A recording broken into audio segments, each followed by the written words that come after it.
салом, хабарҳои радиои озодиро аз рӯзи ҷумъа 10 июн тақдим мекунем. сафорати иёлоти муттаҳидаи амрико дар душанбе рӯзи 9 июн аз ҳукми раҳбарони ҳизбӣ дар тоҷикистон мамнӯи наҳзати исломӣ интиқод кард. дар исороти сафорат гуфта шудааст ки ба зиндон маҳкум шудани аъзои раёсати ҳизб садои мухолифонро дар тоҷикистон хомӯш мекунад. Сафорат мегӯяд ки ин ва дигар ҳодисаҳои охир ба ширкати озоди мардум дар раванди рушди демократӣ дар тоҷикистон монеъ эҷод мекунад. рӯзи сешанбе парлумони аврупо низ бо қабули қатъномаи хосе дар робита ба тоҷикистон аз ҳукумати ин кишвар хост ки аъзои ҳизби наҳзат, вазири собиқи саноат Заид Саидов, Абубакр Азизхоҷаев ва дигар мухолифони давлатро аз зиндон озод кунанд. ما نباید مسئله افزایش حبس و بازداشت‌ها را نادیده گیریم. اکثریت با ابنامه‌های جنایی بازداشت شدند ولی واقعاً آنها محبوسان سیاسی میباشند. حامیان، حقوق‌شناسان، اعضای حزب‌های مخالفین و خویشاوندان آنها را میتوان چون نمونه ذکر کرد. محدود نمودن آزادی رسانه‌ها، اینترنت، مخابرات موبیلی، همچنین محدود نمودن طاعت و عبادت مثال دیگری این حال است. این سیاستمداران، حامیان حقوق، ادوکات‌ها باید کفالت کار آزاد و بدون خوف از تعقیب را داشته باشند. محترم رئیس کمیسیه، اتحادیه اروپا باید با تمام وسیله به این امر دخالت کند. аз ин пештар созмони милали муттаҳид дар як баёнияи расмӣ изҳор намуд ки ҷазои сахт ба раҳбарони мухолифони давлат нишондиҳандаи бо суръат маҳдуд шудани озодии эътиқод дар тоҷикистон аст. рӯзи 10 июн дар Қазоқистон 5 гумонбари ҳамлаҳои рӯзи 5 июн кушта шуданд. Кумитаи амнияти миллии Қазоқистон бо пахши изҳороте гуфт ки амалиёти вижа барои хунсосозии гумонбарон рӯзи ҷумъа дар шаҳри Оқтепаи ғарби Қазоқистон ҷараён гирифт. 5 рӯз пеш дар ҳамин шаҳр дар ҷараёни ҳамлаи як гурӯҳи мусаллаҳ ба 2 мағозаи силоҳфурӯшӣ ва як қисми низомии горди миллии Қазоқистон дасти кам 20 нафар кушта шуда буд. дар изҳороти имрӯзаи Кумитаи амнияти миллӣ гуфта шудааст ки 4 террорист дар як манзил кушта шуда, як марди дигар дар кӯча барои тирку шодан ба полис нобуд карда шуд. ин амалиёт дар ҳолест ки то имрӯз мақомоти Қазоқистон роҷеъ ба рӯйдодҳои 5 июн ҳеҷ иттилои мушаххасе надодаанд. Президент Нурсултон Назарбоев рӯзи 8 июн ин ҳамлаҳоро нишонаҳои инқилобҳои ранга номид ва иҷозати куштани ҳамлаваронро дар сурати муқовимат содир кард. мақомоти шаҳри Хуҷанд мегӯянд ки шикояти гурӯҳе аз сокинонро аз нияти бунёди 4 бинои истиқоматӣ дар макони бозии кӯдакон баррасӣ мекунад.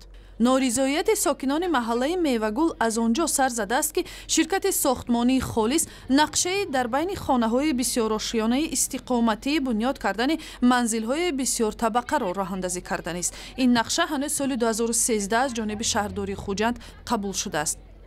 ҳадди аққал 10 сокини маҳаллаи Мевагул, аксаран кӯдакон, рӯзи 9 июн дар даст навиштаҷоте ба унвони президент Эмомалӣ Раҳмон хостори мудохила ва ҳам бекор кардани қарори сохтмони хонаҳо дар маҳалли бозии онҳо шуданд. эътирозгарон бовар доранд ки қарори иҷозати сохтмони биноҳои бисёрошиёна дар байни хонаҳои дигар ба талаботи меъмориву бехатарӣ ҷавобгӯ нест, дар ҳоле ки масъулин мегӯянд баъди омӯзиши тарҳи сохтмон ва санадҳо ҳеҷ монеъае барои сохтмони хонаҳо намебинанд. як намояндаи утоқи тиҷоратии Эрон ахиран аз ҳукумат хостааст ки реҷаи рӯзҳои корӣ ва истироҳат дар ҷумҳурии исломӣ бозбинӣ шавад. пешниҳоди ин аст ки рӯзҳои кории сокинон тағйир ёфта аз якшанбе то панҷшанберо ташкил диҳад. ҳоло идораҳои давлатӣ дар Эрон аз рӯзи шанбе то чоршанбе кор мекунанд ва рӯзҳои панҷшанбеву ҷумъа истироҳат. шориҳони эронӣ мегӯянд дар гузашта ҳамчунин пешниҳод матраҳ шуда буд вале рад шуд. وقتی که این پیشنهاد مطرح میشه به خصوص در جهت ارتباط با شرکت‌های خارجی هست، کمپانی‌های خارجی و همینطور خب به سود سرمایه‌داری در داخل ایران هست، شرکت‌هایی که در ایران سعی دارند ارتباط برقرار بکنند با جهان خارجی. مصاحبه مفصل ما را در سامانه آزادی پیدا کنید. маъмурони милиса як гурӯҳе аз ҷавонони ноҳияи рӯдакиро ҷустуҷӯ доранд ки Сӯҳроб Маҳмад Юсупов, сокини 34 солаи ноҳияро бераҳмона латукуб ва захмӣ карданд.